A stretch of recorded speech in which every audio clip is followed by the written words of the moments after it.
tranquillité et le repos que sera votre salut. C'est dans le calme et la confiance que sera votre force. Mais vous ne l'avez pas voulu. C'est exactement ce que disait Emmanuel. Est-ce qu'on veut ces choses dans notre vie? Est-ce qu'on veut le salut dans notre vie? Est-ce qu'on veut Jésus-Christ dans notre vie? Est-ce que on a cette tranquillité, la paix en Christ? Est-ce qu'on l'a ce matin? Est-ce qu'on a le repos en Christ? Ou est-ce qu'on est submergé ce matin? Est-ce qu'on est dans le calme? Est-ce qu'on est dans la confiance de son Seigneur? Christina a vécu des moments fantastiques où elle a vu le bras de Dieu agir. Pourquoi? Parce qu'elle avait confiance en son Seigneur. Et c'est incroyable parce que c'est lié avec la prédication que j'avais envie de vous faire, que j'ai reçue vraiment sur mon cœur. J'étais marqué par un seul verset, mais je ne pouvais pas le dissocier de tout l'ensemble du texte, parce que le texte est très riche. Où es-tu ce matin? Où es-tu ce matin? Est-ce que tu es perdu? Est-ce que ta situation est difficile? Est-ce que il y a des choses qui sont terribles que tu as commises et que te donnent plus le goût au Seigneur? Est-ce que peut-être comme Christina, elle vit des moments très durs, très difficiles, et peut-être que dans sa vie, elle se dit mais les choses ne seront plus comme avant. Eh bien, j'ai envie de lui dire et vous dire à chacun, les choses vont redevenir comme avant. J'ai demandé il l'a fait. Voilà, le rétablissement de toutes choses.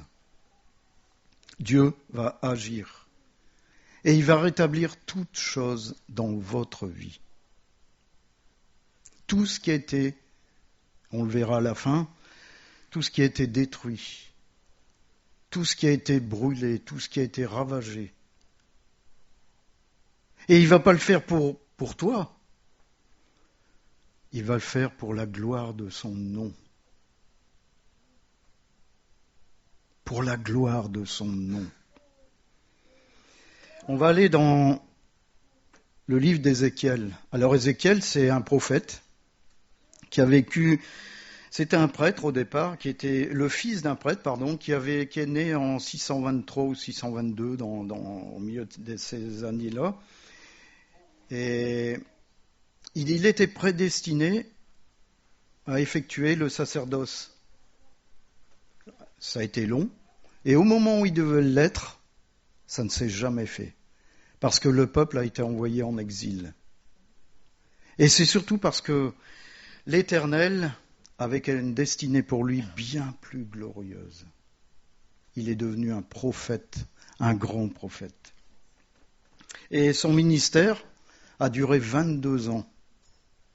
La première vision qu'il a eue, c'était pas une vision des plus belles, on va dire, c'est celle de Dieu sur son char de guerre qui était de mauvais augure. Ça signifiait rien de bon. En fait, compte, c'était l'image que Dieu allait abandonner Israël. Et on va le lire, le premier verset. Je regardais, voici sur le ciel qui est au-dessus de la tête des chérubins, il y avait comme une pierre de saphir. On voyait au-dessus d'eux quelque chose de semblable à une forme de trône. Et l'Éternel dit à l'homme vêtu de lin, va entre les roues sous les chérubins, remplis tes mains de charbon ardent que tu prendras entre les chérubins et répands-les sur la ville. Et il y a là devant mes yeux. Répands-les sur la ville. Il a répandu ses charbons ardents sur Jérusalem. La condamnation était sur ce peuple. En fin de compte, plutôt que de défendre la ville, Dieu a décrété, planifié et supervisé sa destruction. Alors vous allez me dire, c'est violent. Et après avoir détruit Jérusalem, tout le peuple a été exilé.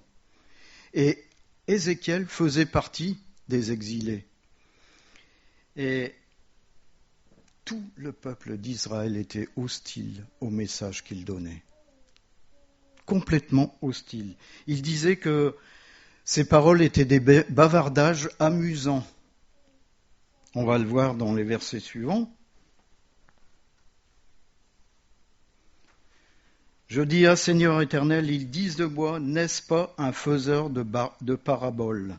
Le verset suivant, les versets. Et toi, fils de l'homme, les enfants de ton peuple s'entretiennent de toi près des murs et aux portes des maisons. Ils se disent l'un à l'autre, chacun à son frère, venez donc et écoutez quelle est la parole qui est procédée de l'Éternel. Et ils se rendent en foule auprès de toi, et mon peuple s'assied devant toi, il écoute tes paroles, mais ils ne les mettent point en pratique, car leur bouche en fait un sujet de moquerie, et leur cœur se livre à la cupidité. Voici, tu es pour eux comme un chanteur agréable, possédant une belle voix et habile de la musique. Ils écoutent tes paroles, mais ils ne les mettent point en pratique. Voilà ce que faisait le peuple de Dieu. Il est allé beaucoup plus loin. Et bien sûr, à un moment donné, Dieu va montrer au peuple de Dieu qu'il avait au milieu de lui un grand prophète. Quand ces choses arriveront, et voici elles arrivent, ils sauront qu'il y avait un prophète au milieu d'eux. Ils ont vu que Ézéchiel était un grand prophète. En fait, compte, l'exil n'a pas été bref du tout. La ville n'a pas été épargnée. Et ce qui est incroyable, c'est que malgré un comportement déplorable pendant l'exil, et c'est là le sujet de la prédication, Dieu va manifester sa miséricorde et sa grâce à un reste du peuple de Dieu. Il va montrer un amour incroyable. Ce reste va survivre à l'exil. Il va hériter à nouveau des promesses et sera rétabli dans le pays. Dieu reviendra même demeurer en son sein. Vois ici un message d'espoir. C'est le rétablissement de la nation d'Israël. Et ce matin, je suis persuadé que l'Éternel veut établir quelqu'un. Il veut le remettre là où il était avant. Alors on va aller au verset 16. L'exil s'était en partie produite, bien sûr, à cause de la culpabilité du peuple d'Israël, accumulée depuis des générations par les pères et ainsi de suite, toutes les générations qui ont vécu une révolte contre l'Éternel. On ne sait pas pourquoi. Vous allez me dire que nous, on est parfaitement capable d'en faire autant. Et ils affirmaient même que Dieu était injuste. On va le voir au verset suivant. Chapitre 18 d'Ézéchiel, verset 25. Vous dites, la voix du Seigneur n'est pas droite. Écoutez donc, maison d'Israël. Est-ce ma voix qui n'est pas droite? Ne sont pas plutôt vos voix qui ne sont pas droites? Israël disait que les voix de Dieu n'étaient pas justes. C'est incroyable. Il avait bénéficié de miracles. Et pourtant, il disait encore que l'Éternel n'était pas juste. Il disait que l'Éternel punissait la génération présente pour le péché de ses pères. En fait, en raisonnant ainsi, c'est simplement que le peuple ne voulait pas faire face à son péché, le péché de désobéissance. Et ce n'était pas la responsabilité du peuple dans son ensemble, et Paul l'a dit tout à l'heure dans sa présentation. C'était une responsabilité individuelle. Lorsqu'on va passer devant l'Éternel, on sera individuellement. Ce ne sera pas en collectif, ce sera individuel. Qu'as-tu fait du talent que je t'ai donné? C'est ce que l'Éternel va nous dire. La parole de l'Éternel me fut adressée en ces mots, Fils de l'homme, ceux de la maison d'Israël, quand ils habitaient leur pays, l'ont souillé par leur conduite et par leurs œuvres. Leur conduite a été devant moi comme la souillure d'une femme pendant son impureté. Alors, j'ai répandu ma fureur sur eux à cause du sang qu'ils avaient versé dans le pays et des idoles dont ils l'avaient souillé. Je les ai dispersés parmi les nations, et ils ont été disséminés en divers pays. Je les ai jugés selon leur conduite et selon leurs œuvres. Ils sont arrivés chez les nations où ils allaient, et ils ont profané mon saint nom, en sorte qu'on disait d'eux, c'est le peuple de l'Éternel, c'est de son pays qu'ils sont sortis. Vous imaginez les abominations.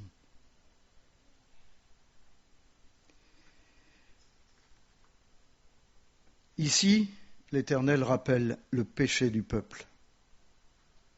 Est-ce que le péché du peuple est le nôtre aujourd'hui? Est-ce qu'on s'est éloigné de l'Éternel? Est-ce que notre vie est bouleversée par notre conduite? Et il faut savoir qu'en ce temps-là, la profanation était liée comme une femme qui avait ses pertes menstruelles. Elle était rendue spirituellement et rituellement impure pendant le temps de sa perte de sang. Et elle souillait tout ce qu'elle touchait. Ça veut dire que par son comportement, le peuple de l'Éternel salissait tous ceux qui étaient autour d'eux, au lieu de glorifier le nom de l'Éternel. Est-ce qu'on fait ça dans nos vies? Est-ce qu'on a ça dans nos vies? Des choses qui nous salissent peut-être indépendamment de notre volonté. On est sali. Au lieu de glorifier le nom de l'Éternel, on salit le nom de l'Éternel. Alors comment ils ont souillé le nom de l'Éternel? Comment ils ont souillé le pays d'où ils se trouvaient? En versant le sang et en pratiquant l'idolâtrie. Vous allez me dire, mais aujourd'hui je verse pas de sang. Est-ce que je tue quelqu'un avec mes paroles? Est-ce que je tue quelqu'un avec mes paroles? Est-ce qu'on réfléchit à ça? Tuer un frère ou une sœur avec nos paroles, c'est verser le sang. Au lieu d'avoir des paroles d'amour, on a des paroles qui tuent. C'est ce que faisait ce peuple. Il tuait, il versait le sang. Il avait des idoles. Quelle est notre idole? Ça peut être Dieu lui-même. Vous allez me dire, mais comment ça se fait qu'on peut avoir Dieu comme idole? Ben oui, parce qu'on a une image complètement tronquée de qui est réellement Dieu. Et on dit Dieu est bon. Si je vous dis ça, vous allez dire oui, c'est vrai, Dieu est bon. Mais non, Dieu est juste et bon. On oublie la justice de Dieu. Le peuple avait oublié la justice de Dieu. Ce Dieu qui les avait fait sortir de l'esclavage, comme nous aujourd'hui, on a été sortis de l'esclavage. Et quelles sont les souillures qui sont dans nos vies aujourd'hui? L'ego? Le manque d'amour? Le manque de discernement de l'action de Dieu dans notre vie, parce que c'est ce qui manquait à ce peuple. Il discernait même pas les grâces de Dieu dans sa vie. Est-ce qu'on peut penser à ça vraiment? On est tellement submergé qu'on voit même plus lorsque le Seigneur intervient dans notre vie. Et on dit, mais Seigneur, tu m'as abandonné. Alors qu'il était là près de nous. Il ne nous a jamais quittés.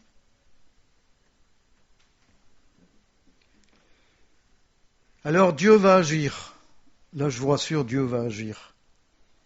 Mais il ne va pas agir selon les pleurnichements du peuple. Il ne va pas agir parce que le peuple a fait une belle prière. il va agir parce que son saint nom a été blasphémé. Il va agir parce que son amour a été blasphémé. Et il va faire quelque chose de remarquable. Il va ôter le peuple du pays qu'il souille.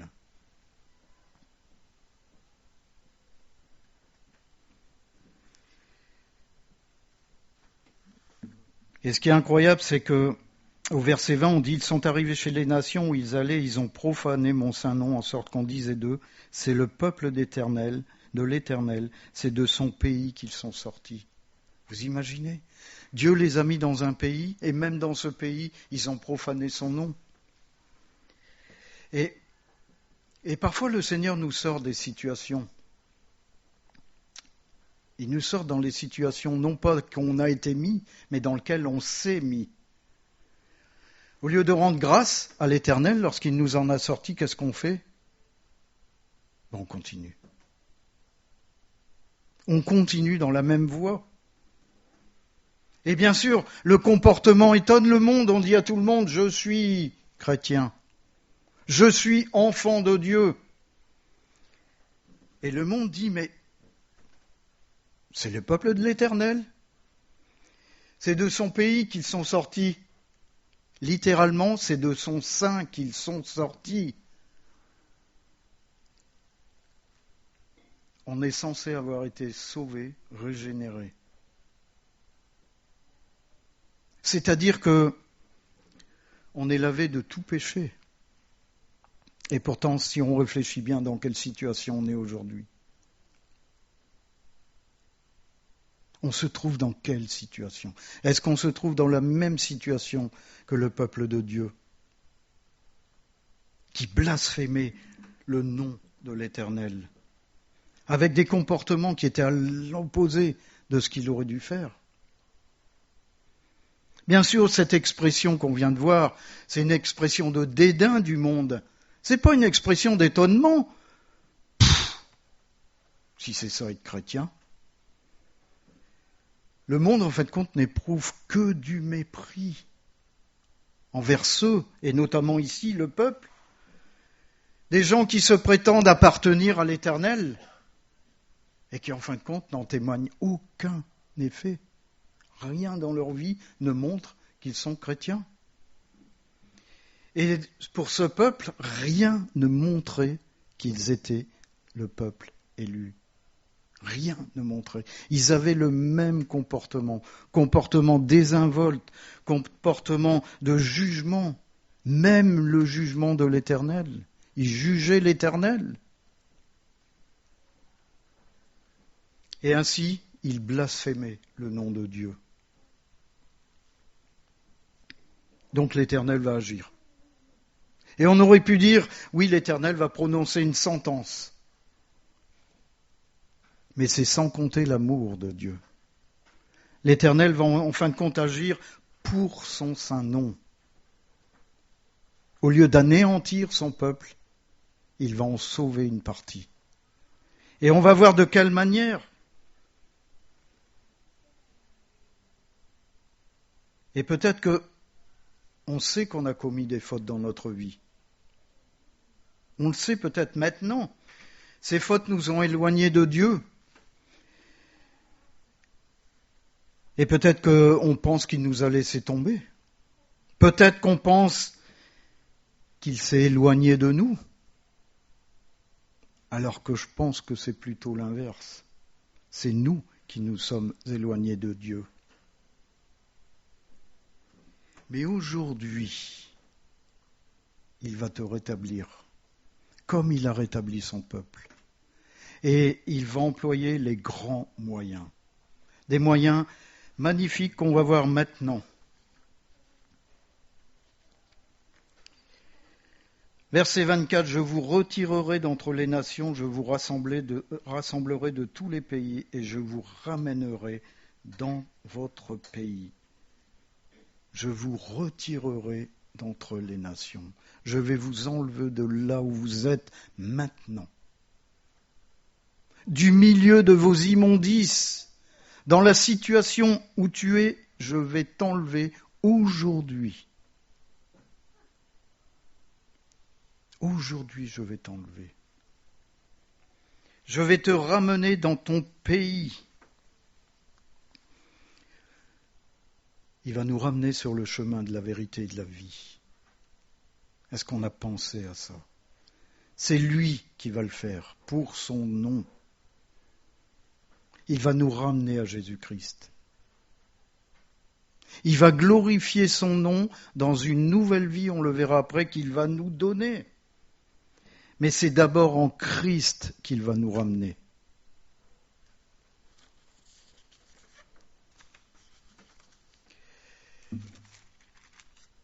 Verset 25, je répandrai sur vous une eau pure et vous serez purifiés. Je vous purifierai de toutes vos souillures et de toutes vos idoles.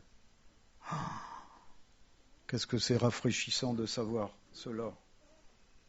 Ici, on ne parle absolument pas des eaux du baptême. Vous le savez bien. Mais à l'époque de l'Ancien Testament, lorsqu'on aspergeait d'eau, on lavait le corps. Et on va passer au verset suivant. Ah, j'ai dû en oublier entre deux. Non, tu as dû en passer alors, non? Ou je me suis trompé? Recule un peu encore. Voilà, c'est ça.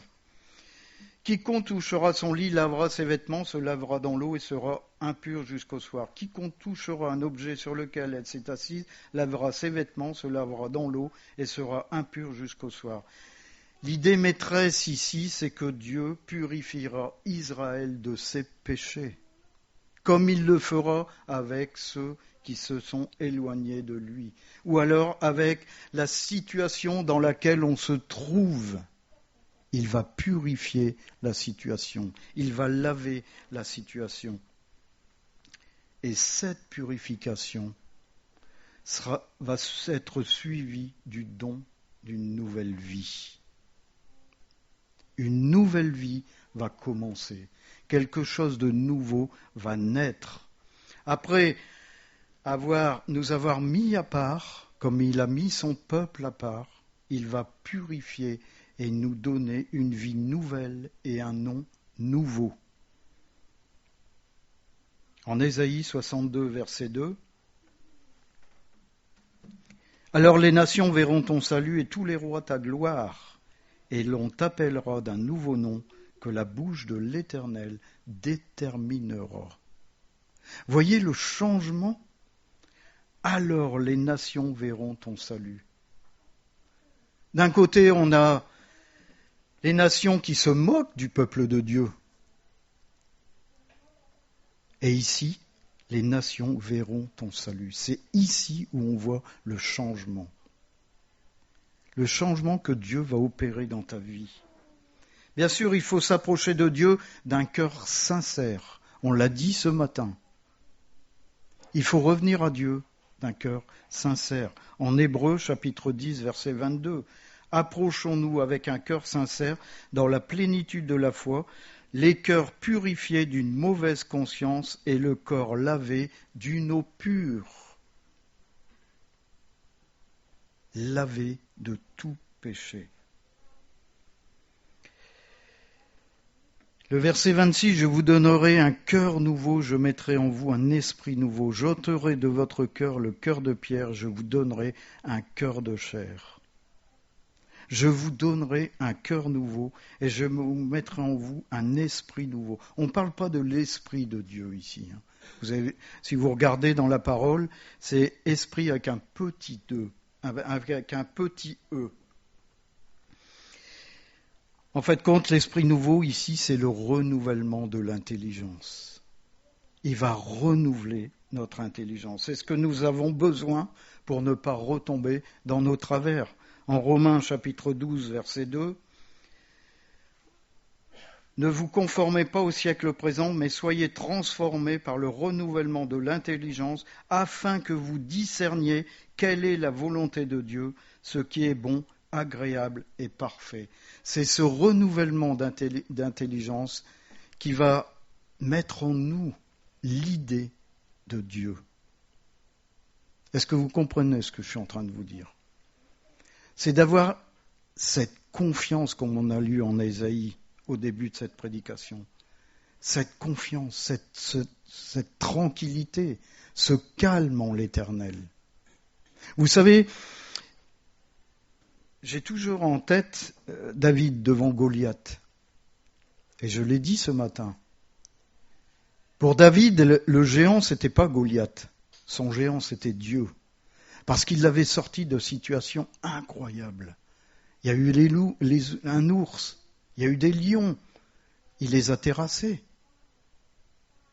Et pour David, son géant, c'était Dieu. Parce qu'il savait que Dieu était capable de tout. Et il l'a montré. Il l'a montré parce que du haut de ses 12 ans, il a terrassé le plus grand des guerriers philistiens, et en taille, et en force, et en technique. Lui, le petit berger, qui n'avait qu'une fronde pour éloigner les animaux sauvages. Il a terrassé le plus grand des guerriers. Donc le renouvellement de l'intelligence va faire en sorte qu'on va discerner qui est réellement l'Éternel. Et le peuple de Dieu avait besoin de ça. J'ai lu dans une version, et je crois que c'est beaucoup plus fort, « J'arracherai de votre corps le cœur de pierre ». C'est plus fort que « j'ôterai ». Le Seigneur va arracher, c'est-à-dire que c'est lui qui va opérer cette action. Il va prendre notre cœur de pierre, il va l'arracher. Vous imaginez ? On ne pourra rien faire, il va l'arracher. C'est de sa propre initiative qu'il va arracher ce cœur de pierre. Et il mettra à la place un cœur de chair. Le cœur de chair, ça détermine la façon d'être d'une personne. C'est, en fin de compte, ça va être le principal lieu de rencontre de Dieu. Si on a un cœur de pierre, on est incapable de voir Dieu, incapable de discerner qui est réellement Dieu, quelle est l'œuvre qu'il a mis en place au travers de Jésus-Christ. Si on a ce cœur de pierre, on n'est pas capable de voir l'œuvre de Dieu. Ben, Dieu va nous arracher ce cœur.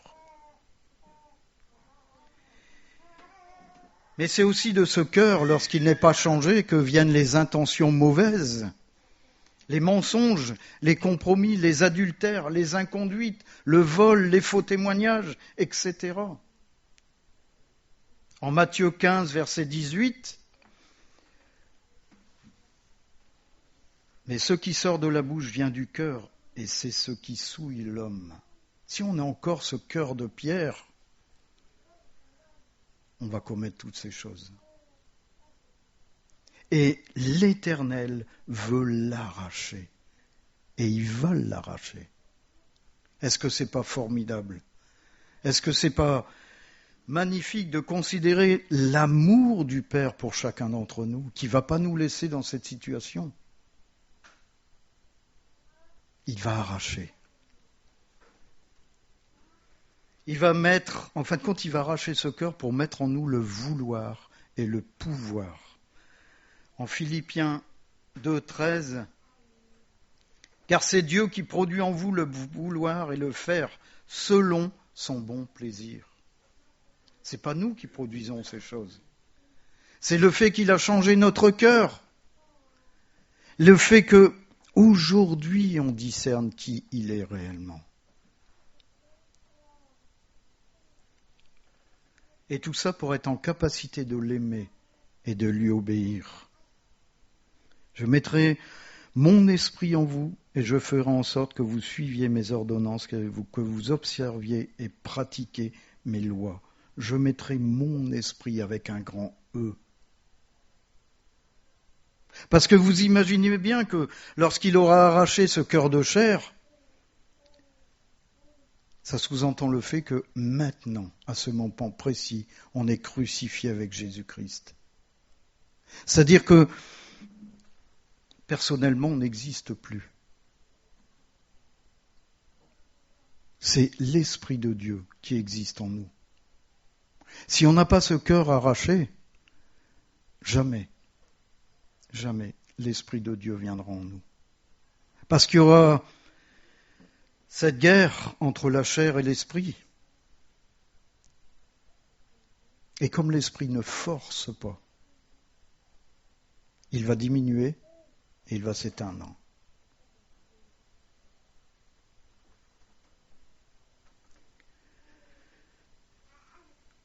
Les conséquences de cela, au verset 28, vous habiterez le pays que j'ai donné à vos pères, vous serez mon peuple et je serai votre Dieu. Vous serez là où j'ai décidé que vous soyez. C'est là où l'Éternel va nous prendre et va nous mettre à notre place. Vous serez mon peuple et je serai votre Dieu. L'Éternel va demeurer avec nous, dans notre sein. C'est-à-dire qu'il va revenir dans son temple, là où il aurait toujours dû être. Il va reprendre sa place.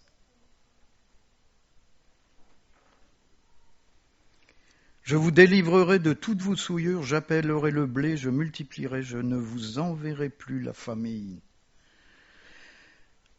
Là, on parle vraiment d'une délivrance.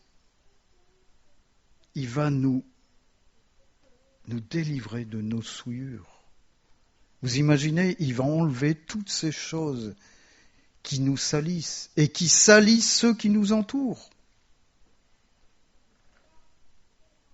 En fait, quand c'est une délivrance totale pour lui étendre sa grâce. J'appellerai le blé, je le multiplierai, je ne vous enverrai plus la famine. Il va nous nourrir de sa parole. C'est l'image qui est donnée ici, le peuple ne va plus mourir de faim. Est-ce qu'on a faim ce matin? Est-ce qu'on a soif de la parole de Dieu?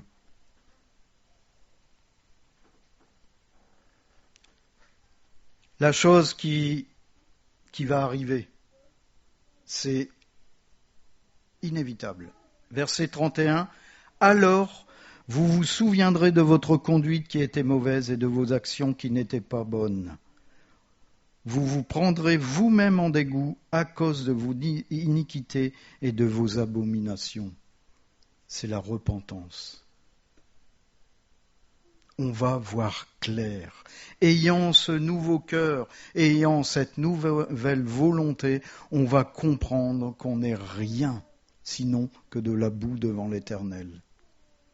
On va se repentir. Tu vas te repentir, mais peut-être d'une façon que jamais tu n'as fait.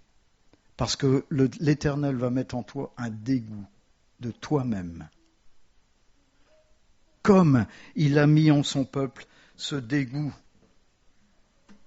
Vous vous souviendrez de votre conduite qui était mauvaise et de vos actions qui n'étaient pas bonnes. Vous vous prendrez vous-même en dégoût à cause de vos iniquités et de vos abominations. Moi, je trouve ça merveilleux.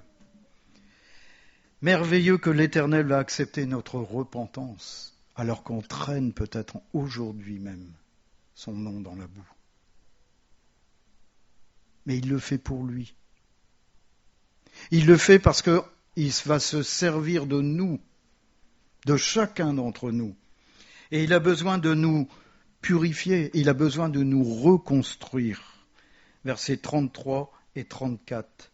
Ainsi, par le Seigneur l'Éternel, le jour où je vous purifierai de toutes vos iniquités, je peuplerai les villes et les ruines seront relevées. La terre dévastée sera cultivée, tandis qu'elle était déserte aux yeux de tous les passants. Est-ce qu'on comprend ce que ça veut dire? Est-ce qu'on comprend ce que ça veut dire? L'Éternel va nous purifier de tous nos péchés.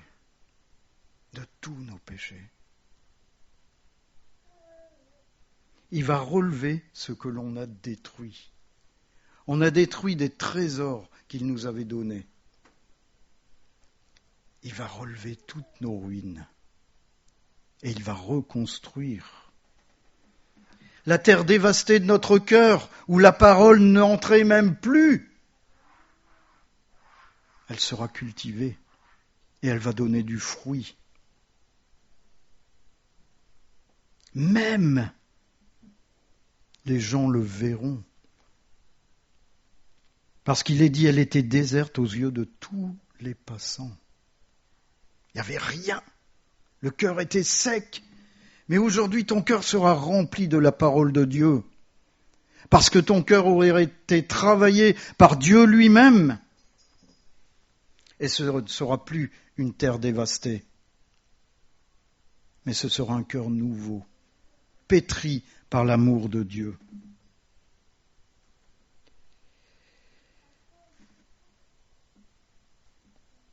Le verset 36, et ensuite ce sera la conclusion.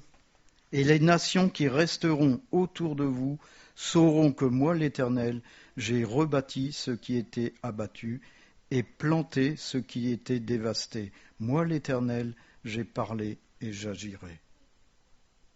C'est formidable. C'est formidable de savoir que c'est l'Éternel qui va faire ça. C'est l'Éternel qui va rebâtir ce qui a été abattu en nous. Ce cœur qui aujourd'hui peut-être souffre, cette situation dans laquelle on se trouve, l'Éternel va rebâtir et il va planter lui-même ce qui a été dévasté. Il va travailler le cœur. Il ne va pas nous laisser orphelins. Son peuple n'a jamais été orphelin. J'ai dit tout à l'heure que c'est pas lui qui s'est éloigné de nous, mais c'est nous qui sommes éloignés de lui. Lui, il est toujours là. Et il est prêt à agir. Donc c'est un texte magnifique. Pour moi, je l'ai considéré comme un texte magnifique qui montre malheureusement que les Israélites, peuple choisi par Dieu, ont eu un manque total de clairvoyance quant à l'amour de Dieu à leur égard. Est-ce qu'on ne fait pas pareil à certains moments de notre vie? Il nous montre que malgré les circonstances défavorables de l'exil, il nous montre que peut-être au milieu de nos galères, de nos épreuves, bien sûr qui sont liées à notre désobéissance, là c'était lié à la désobéissance du peuple. Le peuple de Dieu était incapable de reconnaître sa faute et de s'humilier devant son Dieu et devant son saint nom. Bien au contraire, il le blasphémait par une attitude semblable à ceux qui les entouraient, ne provoquant que mépris et humiliation à l'égard de Dieu. Si ton Dieu ne peut pas te sauver, comment moi aujourd'hui il me sauvera? C'est ce que dit le monde. Hein. Le monde dit ça parce que ça arrange bien le monde. Aujourd'hui, on est les témoins de Christ. Est-ce qu'on sait ce que ça veut dire? Mais bien sûr, c'est sans compter l'amour parfait de Dieu, qui efface les transgressions et rétablit toutes choses selon ses plans. J'aime à croire que Dieu a des plans pour chacun d'entre nous. J'aime à croire qu'il ne nous abandonne pas. J'aime à croire qu'il nous laisse aller dans une impasse, qu'il nous laisse tomber dans notre citerne qu'on s'est creusée nous-mêmes. Et ce n'est pas lui qui l'a creusée. On a peut-être commis des fautes énormes ce matin. On se trouve peut-être dans une situation énorme. On veut la fuir. On veut fuir la situation dans laquelle on se trouve. On veut fuir nos péchés. Et on met tout par terre. Toutes ces années qu'on a partagées avec l'Éternel, on met tout par terre. Parce qu'on a choisi de fuir. Parce qu'on ne veut pas être devant nos responsabilités. C'est ce que refusait le peuple. Mais on a oublié que Dieu est allé jusqu'à donner son Fils unique pour chacun d'entre nous. On a oublié que les choses anciennes passent et que toute chose devient nouvelle en Christ. Et c'est ce que l'Éternel veut faire ce matin dans ta vie, veut faire dans ta situation, toute chose nouvelle. Dieu est prêt à prendre tes ruines ce matin, les ruines de ta vie, et reconstruire, comme le mur de Jérusalem a été reconstruit. Il va reconstruire pierre après pierre. Là où il y avait de la sécheresse spirituelle, il y aura l'abondance du cœur. Parce que de ce nouveau cœur va sortir l'amour de Dieu. Là où il y avait la disette, il te donnera des greniers remplis de paroles apaisantes. Parce que tu auras son esprit qui va vivre en toi. Ton cœur de pierre sera arraché afin que naisse un cœur de chair, prêt à louer et glorifier le saint nom de l'Éternel, que tu as blasphémé en te rendant coupable de compromis avec le monde. Mais sache que peut-être aujourd'hui tu es honteux, tu es confus, dégoûté de ta conduite. Mais Dieu, dans sa miséricorde et pour la gloire de son nom, te rendra digne d'être appelé enfant de Dieu. Alors tu te dis peut-être, mais pourquoi ? Pourquoi ? Simplement parce qu'il a commencé en toi une œuvre et que Dieu veut la terminer. En Philippiens, chapitre 1, verset 6, « Je suis persuadé que celui qui a commencé en vous cette bonne œuvre la rendra parfaite pour le jour de Jésus-Christ. » C'est pour son nom que l'Éternel va rendre son œuvre parfaite en chacun d'entre nous. Et l'Éternel te déclare aujourd'hui, même devant toi, il te dit, « Moi l'Éternel, j'ai parlé et j'agirai. » Est-ce que tu t'attends à ce qu'il agisse dans ta vie ce matin ? Est-ce que tu le veux ? Ça a été la question d'Emmanuel ce matin. Le voulons-nous ? Est-ce qu'on le veut ? On va prier.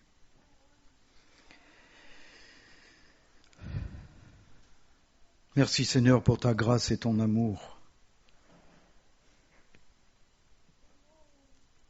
C'est vrai Seigneur que lorsqu'on parle de Israël, mon Israël, on peut mettre son prénom à la place d'Israël. Parce que les promesses sont pour nous également. Des promesses de rétablissement, Seigneur.